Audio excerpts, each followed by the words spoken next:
L'hiver français était arrivé tôt cette année-là à Lyon, apportant avec lui une mélancolie qui semblait s'infiltrer jusqu'aux os. Moi, Madeleine Dubois, 72 ans, me réveillais chaque matin à 6 heures, comme je l'avais fait pendant des décennies de travail à l'usine textile. Mon appartement au 3e étage d'un immeuble de l'ère napoléonienne avait des fenêtres donnant sur une cour intérieure, où les lierres s'entremêlaient sur les murs de pierre. L'arôme du café fraîchement moulu se mêlait à l'odeur de moisie des vieilles pierres, créant une atmosphère familière qui me consolait.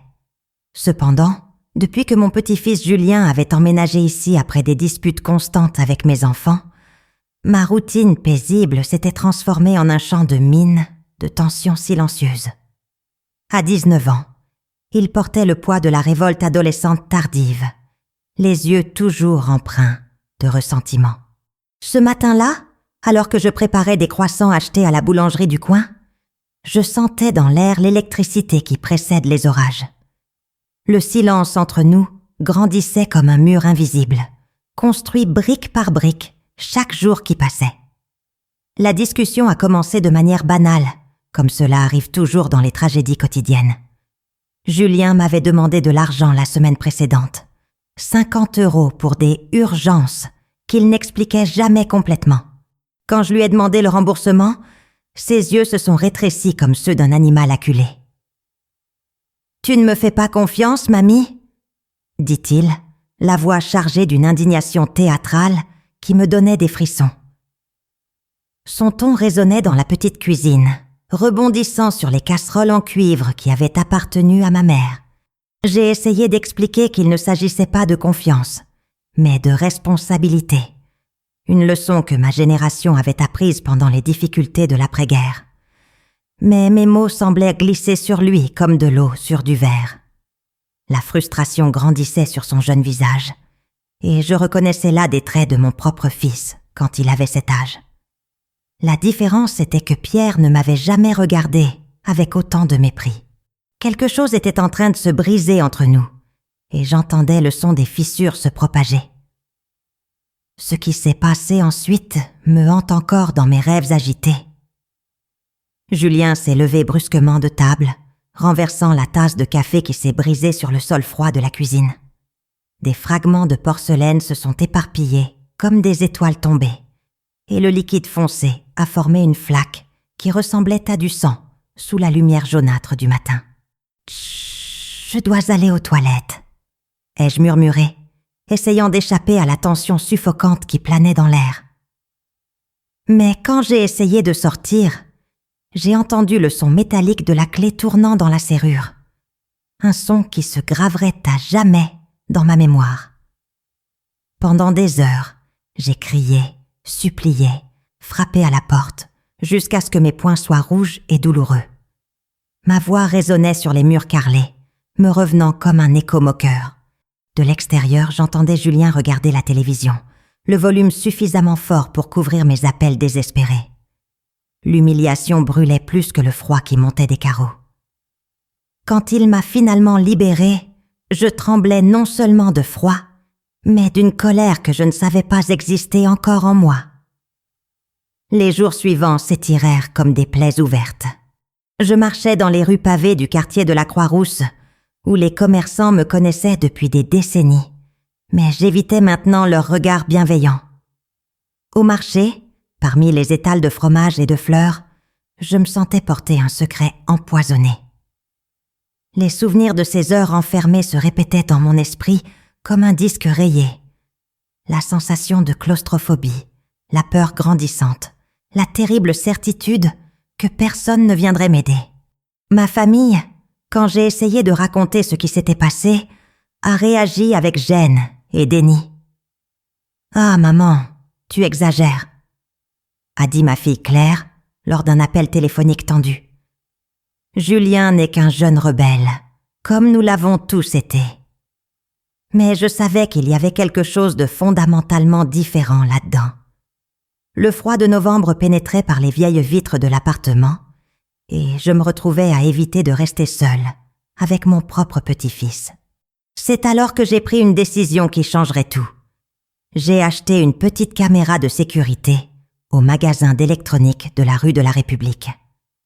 La deuxième fois fut pire que la première, parce que je savais ce qui allait arriver. C'était une après-midi de décembre, et la pluie frappait les fenêtres avec une insistance mélancolique qui semblait être un présage. Julien était plus irrité que d'habitude. Il s'était disputé avec une petite amie, avait perdu un emploi temporaire, ou s'était peut-être simplement réveillé avec la colère qui semblait être sa compagne constante. Cette fois, la discussion portait sur la télécommande de la télévision, quelque chose de si trivial que cela m'aurait presque fait rire, n'eût été la terreur grandissante dans ma poitrine. Quand j'ai entendu à nouveau ce son métallique, clic, j'ai senti mon cœur s'emballer. Mais cette fois, il y avait une différence cruciale. La petite caméra cachée dans le couloir avait tout enregistré. Alors que je restais là, enfermée, me forçant à respirer lentement pour ne pas paniquer, une partie de moi ressentait une étrange sensation de pouvoir. Il ne savait pas. Mais cette fois, j'avais des preuves. Quand je suis finalement sortie, les jambes tremblantes et l'orgueil blessé, j'ai marché directement vers le téléphone et j'ai appelé Maître Rousseau, l'avocat de la famille. Le tribunal de Lyon ne m'a jamais semblé aussi imposant que ce matin de janvier. Assise sur le siège des témoins, les cheveux soigneusement coiffés et mon meilleur manteau bleu marine, je sentais le poids de décennies de silence se briser enfin. Lorsque l'enregistrement a commencé à être diffusé sur l'écran, le silence dans la salle était assourdissant. Là se trouvait Julien, clairement visible, fermant la porte de la salle de bain à clé pendant que je suppliais de l'autre côté. Le son de ma propre voix désespérée résonnait dans l'enceinte solennelle et je vis des larmes dans les yeux de certains des présents. Julien, assis à côté de son avocat commis d'office, est devenu pâle comme la neige qui tombait dehors. Pour la première fois depuis que tout avait commencé, je vis quelque chose de différent dans ses yeux. Non pas de la colère ou du mépris, mais un choc authentique et peut-être du remords. Ses mains tremblaient tandis qu'il se regardait ignorer mes demandes.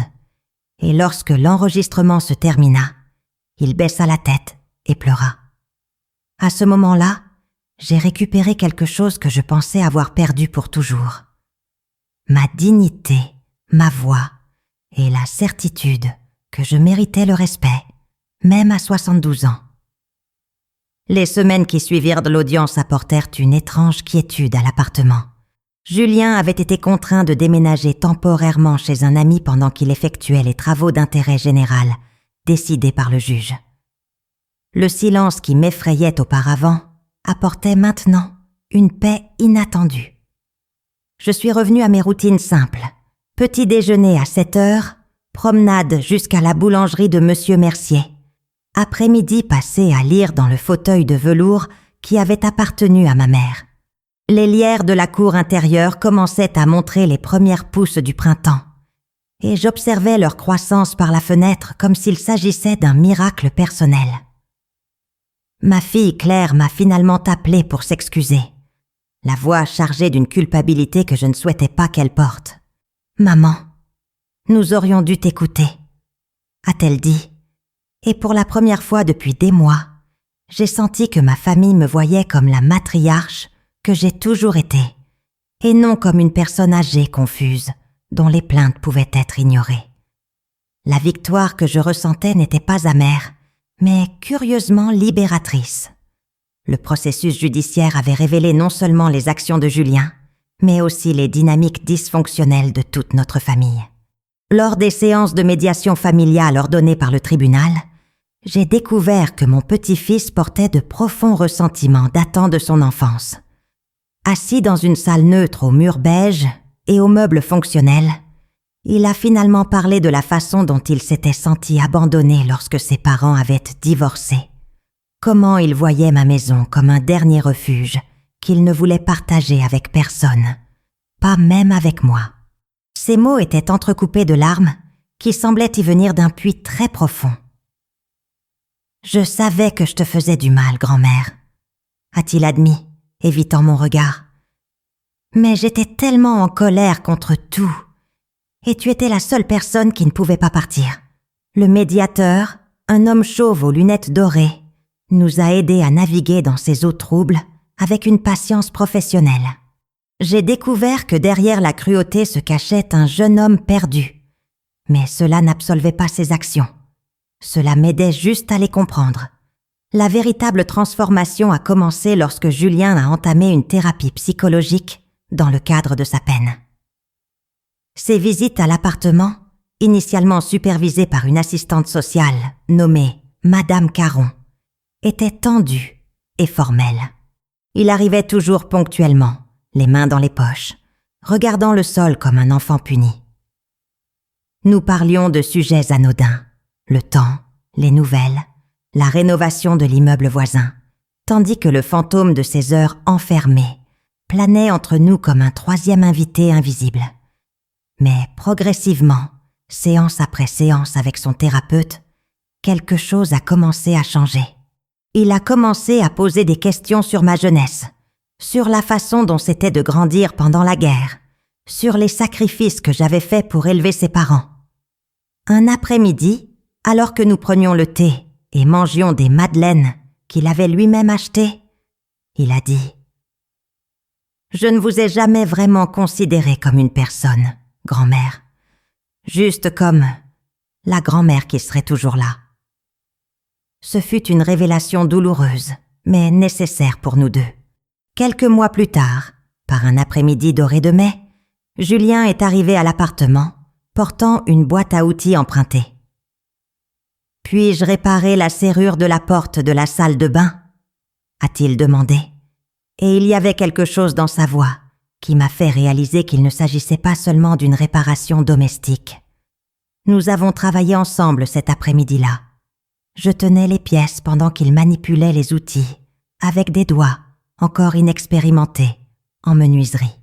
Quand il a eu fini, il a installé une nouvelle serrure qui ne pouvait être fermée que de l'intérieur, garantissant que plus personne ne pourrait jamais me retenir contre ma volonté. « Cela n'efface pas ce que j'ai fait », a-t-il dit en s'essuyant les mains sur un vieux chiffon. « Mais c'est un début. » Cette nuit-là, couché dans mon lit étroit, regardant le plafond où les ombres des lierres dansaient à la lumière du réverbère de la rue, j'ai ressenti quelque chose que je n'avais pas éprouvé depuis longtemps. L'espoir. Non pas l'espoir naïf que tout reviendrait comme avant, mais l'espoir mûr, que parfois les gens peuvent vraiment changer. L'automne a apporté une nouvelle routine pour nous deux. Julien avait trouvé un emploi dans un magasin d'instruments de musique au centre historique de Lyon, et ses visites à l'appartement sont devenues régulières, mais respectueuses. Il appelait toujours avant de venir, demandait toujours si j'avais besoin de quelque chose du marché, me traitait toujours avec une courtoisie qui, bien qu'initialement forcée, devenait progressivement authentique. Nous avons découvert que nous partagions un amour pour les vieux films français, et nos après-midi ont commencé à inclure des séances de cinéma à domicile, regardant Truffaut et Godard sur le petit téléviseur du salon. Pendant ces moments, je pouvais apercevoir l'homme qu'il pourrait devenir, encore jeune et imparfait, mais capable d'empathie et de croissance. Un soir, alors que nous regardions Les 400 coups, il a commenté « J'étais comme Antoine dans le film, grand-mère. Toujours en fuite, toujours en colère. Mais Antoine avait une excuse. Il était un enfant. Moi, non. » Sa maturité émergente m'émouvait plus que toute excuse formelle. Aujourd'hui, presque un an après ce jour terrible au tribunal, je peux dire que nous avons conquis quelque chose de rare. Une relation basée sur le respect mutuel au lieu de l'obligation familiale. Julien est encore jeune et occasionnellement impulsif, mais il a appris à canaliser ses frustrations de manière constructive. Il a commencé à jouer de la guitare, un instrument qu'il a acheté avec une réduction au magasin où il travaille.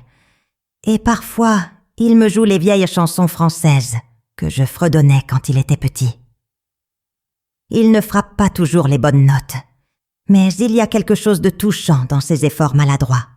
Quant à moi, j'ai appris qu'établir des limites ne signifie pas abandonner les personnes que nous aimons, mais plutôt les aimer suffisamment pour exiger qu'elles soient meilleures. Les cicatrices de ces jours sombres sont toujours là, et le seront probablement toujours. Mais elles sont devenues une partie d'une histoire plus grande de rédemption, de croissance, et de la possibilité surprenante de seconde chance. Quand je regarde les lierres de la cour, maintenant exubérants et verts, je me souviens que même les plantes les plus résistantes ont besoin de temps pour guérir leurs blessures et repousser. L'hiver suivant apporta une épreuve inattendue à notre relation en reconstruction. Julien avait prévu de passer Noël avec moi, notre première célébration ensemble depuis l'incident. J'ai passé des jours à préparer l'appartement, nettoyant chaque recoin, achetant les ingrédients pour le réveillon traditionnel que ma mère préparait autrefois. Les rues de Lyon scintillaient de décorations de Noël, et les marchés de Noël emplissaient l'air des arômes de vin chaud et de pain d'épices.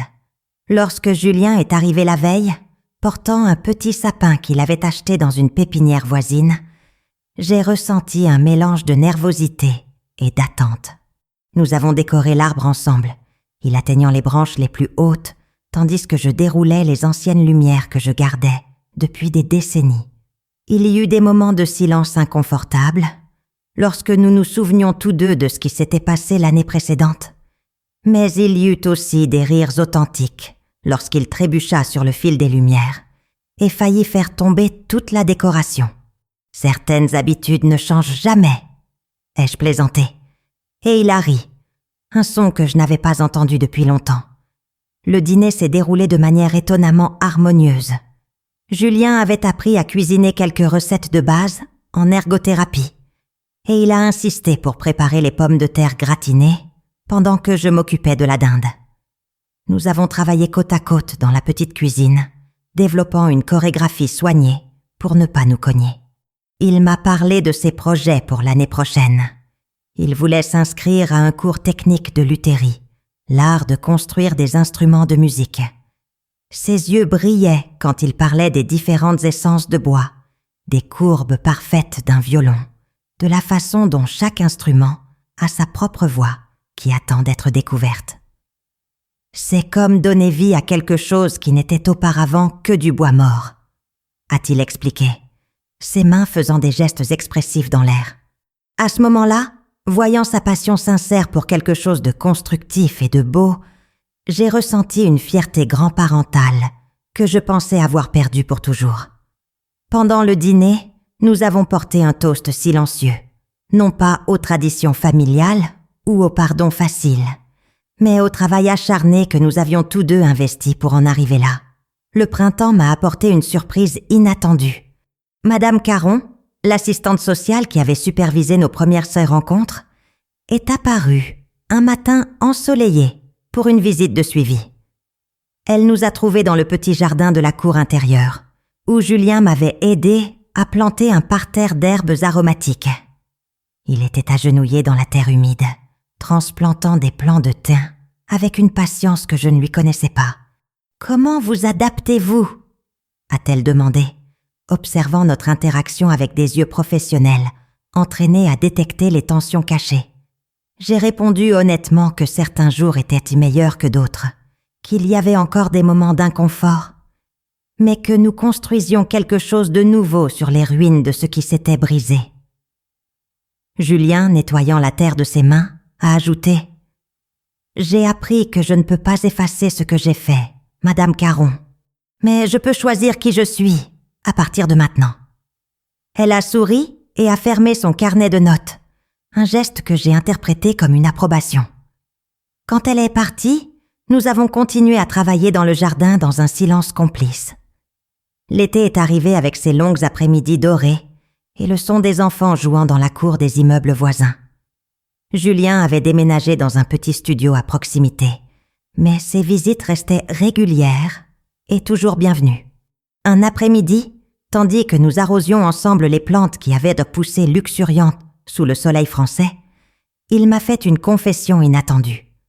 « Grand-mère, je vous détestais », a-t-il dit, sans quitter des yeux les fleurs de lavande qui se balançaient dans la légère brise. Pas vous spécifiquement, mais tout ce que vous représentiez. La responsabilité, les attentes, l'idée que je devais être reconnaissant pour des choses que je n'avais jamais demandées. Ces mots m'ont blessé, mais j'y ai reconnu une honnêteté brutale qui était nécessaire. Et maintenant, ai-je demandé, continuant d'arroser l'étain que nous avions planté des mois auparavant. Maintenant, je comprends que vous n'êtes qu'une personne, comme moi, commettant des erreurs, essayant de bien faire, portant vos propres blessures. Ce fut une révélation simple, mais profonde. À ce moment-là, j'ai réalisé que nous avions transcendé les rôles traditionnels de grand-mère et petit-fils pour devenir simplement deux personnes qui avaient choisi de continuer à se soucier l'une de l'autre. L'automne a apporté des changements significatifs pour nous deux. Julien avait été accepté au cours de l'uterie et passait ses journées à apprendre sur les vernis, sur l'acoustique du bois, sur la patience infinie nécessaire pour créer quelque chose de vraiment beau. Ses mains, qui avaient un jour tourné une clé pour m'emprisonner, apprenaient maintenant à donner forme à des instruments qui apporteraient de la musique au monde. Il me montrait des photos de ses premiers projets, une petite flûte de bambou, l'esquisse d'un violon pour enfants, avec la fierté timide d'un artiste en devenir. Quant à moi, j'avais commencé à fréquenter un groupe de soutien pour les personnes âgées qui avaient fait face à la violence domestique. Initialement réticente, j'ai découvert que partager mon histoire avec d'autres femmes qui avaient jamais rencontré des défis similaires me donnait une force que je ne savais pas posséder. « Vous avez été très courageuse », m'a dit une dame nommée Brigitte, après que j'ai raconté l'enregistrement et le tribunal. Beaucoup d'entre nous n'ont jamais trouvé ce courage. Ces mots m'ont fait réaliser que mon expérience, aussi douloureuse qu'elle ait été, pourrait servir à inspirer d'autres personnes à trouver leur propre voie. Aujourd'hui, alors que j'écris ces mémoires par une froide après-midi de décembre, j'entends Julien pratiquer la guitare dans son appartement. Le son flotte à travers les murs minces de l'immeuble ancien, comme une mélodie fantomatique, mais réconfortante. Il viendra dîner dans quelques heures, comme il le fait tous les vendredis depuis 6 mois. Ce n'est pas la relation que je rêvais d'avoir avec mon petit-fils quand il est né, pleine de douceur inconditionnelle et de souvenirs roses. C'est quelque chose de plus complexe, de plus honnête, construit sur une fondation de respect, gagné à travers beaucoup de travail et de douleur. Parfois, je me demande si d'autres familles affrontent ces abîmes profonds et parviennent à construire des ponts par-dessus, ou si notre histoire est unique dans sa brutalité et sa rédemption. Ce que je sais, c'est que nous choisissons, jour après jour, de continuer à essayer. Et dans ce choix quotidien, dans cet engagement silencieux, d'être meilleur que nos pires moments, j'ai trouvé une forme d'amour plus mature et durable que tout ce que j'ai connu auparavant. Les cicatrices demeurent, mais elles racontent une histoire de survie, non de défaite. 2 ans s'étaient écoulés depuis ce jour au tribunal, et aujourd'hui je me suis réveillée avec une étrange sensation d'accomplissement.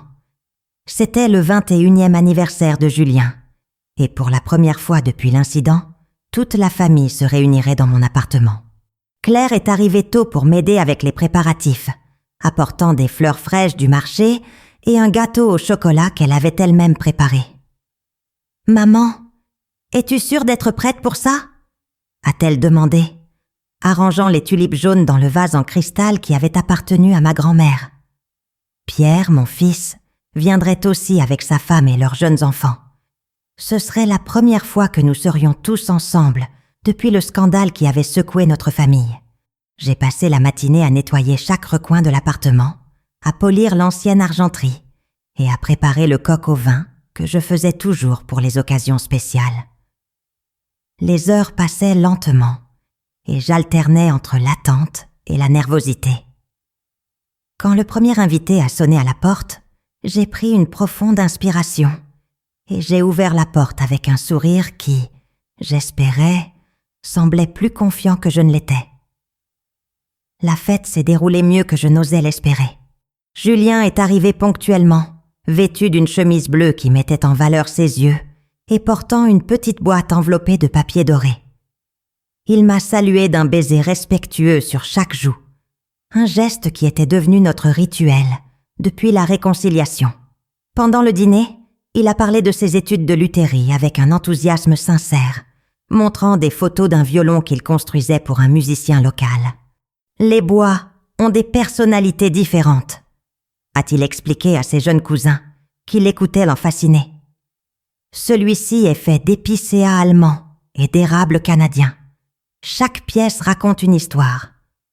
Pierre, qui avait d'abord été sceptique quant au changement de son fils, l'observait maintenant avec une fierté à peine dissimulée. Claire tenait ma main sous la table, un geste silencieux de soutien qui me réchauffait le cœur. Quand est venu le moment d'ouvrir les cadeaux, Julien a gardé le mien pour la fin. À l'intérieur de la petite boîte se trouvait un porte-clés en forme de cœur, gravé des mots « Grand-mère courageuse ». Mes larmes sont venues sans prévenir. Après le départ des invités, Julien a insisté pour rester m'aider à nettoyer. Nous avons travaillé côte à côte dans la cuisine, lui lavant les assiettes pendant que je les séchais et les rangeais dans les anciens placards. Le silence entre nous n'était plus inconfortable, mais complice, seulement ponctué par le son de l'eau qui coule et le tintement occasionnel de la vaisselle. « Grand-mère », a-t-il dit soudain, s'arrêtant de laver une assiette pour me regarder directement. « Je ne vous ai jamais remercié correctement. J'ai cessé de sécher le verre que je tenais, et je l'ai regardé, voyant en lui non plus le jeune homme en colère qui m'avait blessé, mais un homme en devenir, façonné autant par les erreurs que par les leçons apprises. « Remercier de quoi ?» ai-je demandé sincèrement curieuse. De ne pas avoir abandonné, de m'avoir montré que les actions ont des conséquences, mais que les gens peuvent changer. Ces mots m'ont profondément touchée, et j'ai réalisé que nous avions tous deux parcouru un long et douloureux chemin pour arriver à ce moment de compréhension mutuelle. Quelques semaines plus tard, j'ai reçu un appel inattendu d'une journaliste locale. Elle avait eu connaissance de notre histoire par les registres du tribunal et voulait écrire un article sur la violence envers les personnes âgées et la réconciliation familiale. J'ai d'abord hésité, craignant l'exposition publique, mais Julien m'a encouragée à accepter. « Notre histoire peut aider d'autres familles », a-t-il dit lors d'un de nos après-midi de jardinage. Peut-être que d'autres grands-mères trouveront le courage de parler, ou d'autres petits-enfants réaliseront, avant qu'il ne soit trop tard. L'interview a été publiée dans un journal régional, accompagnée de nos photos, moi dans mon fauteuil préféré, lui agenouillé à côté des plantes que nous cultivions ensemble. L'article a suscité une réaction surprenante. Des dizaines de lettres de lecteurs partageant leurs propres expériences, nous remerciant de notre courage à parler ouvertement d'un sujet si délicat. Une dame de Marseille a écrit « Votre histoire m'a donné la force de chercher de l'aide. Merci de montrer qu'il n'est jamais trop tard pour exiger le respect. » Ces lettres m'ont fait réaliser que notre douleur s'était transformée en quelque chose de plus grand. Le premier violon entièrement construit par Julien a été achevé un après-midi de printemps. Il m'a téléphoné, la voix chargée d'une émotion mal contenue, me demandant de venir me montrer son travail. Quand il est arrivé, il portait soigneusement un étui en cuir marron, comme s'il transportait un trésor inestimable. Il l'a ouvert avec révérence, révélant un instrument d'une beauté impressionnante. Le bois poli brillait comme du miel sous la lumière de la fenêtre, et les courbes parfaites semblaient avoir été sculptées par un maître. « Puis-je jouer quelque chose pour vous ?» a-t-il demandé, ajustant les cordes avec des doigts expérimentés. J'ai acquiescé, et il a positionné le violon sous son menton, a fermé les yeux et a commencé à jouer une mélodie simple mais touchante. Le son a flotté dans l'appartement ancien, rebondissant sur les murs qui avaient été témoins de tant de souffrances et qui assistaient maintenant à cette rédemption musicale. Quand il a eu fini, des larmes coulaient sur mon visage. Ses mains qui m'avaient un jour emprisonné créaient maintenant une beauté pure. C'est pour vous, a-t-il dit doucement. Pour que vous vous souveniez que les personnes brisées peuvent redevenir entières. Aujourd'hui, tandis que je contemple le violon accroché au mur du salon, une œuvre d'art créée par mon propre petit-fils, je réfléchis au chemin tortueux que l'amour peut prendre. Ce n'est pas l'amour inconditionnel des contes de fées qui nous a sauvés, mais un amour plus complexe, construit sur une honnêteté brutale, des limites fermes et le courage d'exiger le changement. Julien a maintenant son propre atelier de lutherie, petit mais prospère, et il amène occasionnellement ses clients me rencontrer, me présentant avec fierté comme ma grand-mère qui m'a appris le courage. Notre relation n'est pas parfaite. Il y a encore des moments de tension, des souvenirs douloureux qui surgissent inopinément, mais elle est réelle, authentique, trempée par le feu de l'adversité. J'ai appris que pardonner ne signifie pas oublier, mais choisir de grandir au-delà de la douleur. Et parfois, les après-midi quand le soleil illumine les lierres de la cour intérieure et que j'entends le son lointain de la musique venant de l'atelier de Julien, je ressens une gratitude profonde, non seulement pour la réconciliation, mais pour le voyage qui nous a menés jusqu'ici. Certaines blessures, lorsqu'elles guérissent correctement, nous rendent plus forts qu'avant.